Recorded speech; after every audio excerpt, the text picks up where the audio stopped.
est assez pauvre au niveau de ce que j'appelle les affixes. Il n'a pas le génie des préfixes et des suffixes comme le français ou l'allemand. Je prends l'exemple du mot allemand entdecken, qui veut dire découvrir. Ent, c'est un privatif, c'est-à-dire des, et decken, c'est couvrir. C'est un calque du français quelque part. Bon. Et en hébreu, c'est pas comme ça. Le mot découvrir est un mot qui existe en lui-même et qui n'est pas connecté avec d'autres mots qui voudraient dire le contraire.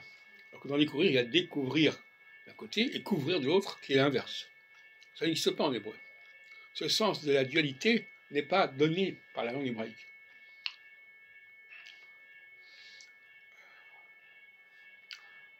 Par exemple, léavine, qui veut dire comprendre. En français, on a con, c'est même prendre. Donc on a understand. En hébreu, on a léavine, qui veut dire je comprends, mais qui ne s'oppose pas à prendre, qui ne fait pas en dualité avec prendre. Il n'y a pas de dualité. Donc les verbes hébraïques ne sont pas dans la dualité. Alors que les verbes français, espagnol, allemand et autres sont dans la dualité.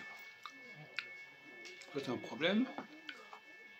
D'autre part, le cheva, le muet, enfin, ouais. Eh bien, le français pratique beaucoup plus le cheva que l'hébreu.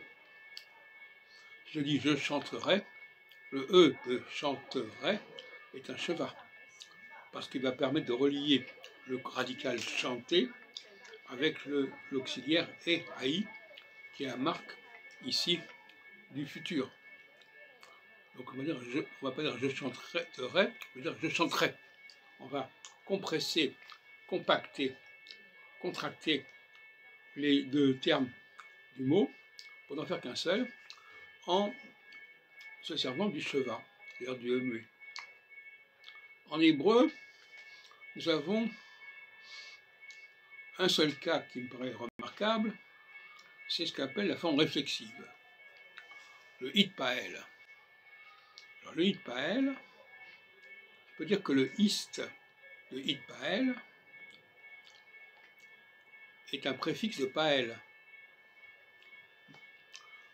Istader, ist, seder. Ist kacher, ist kacher.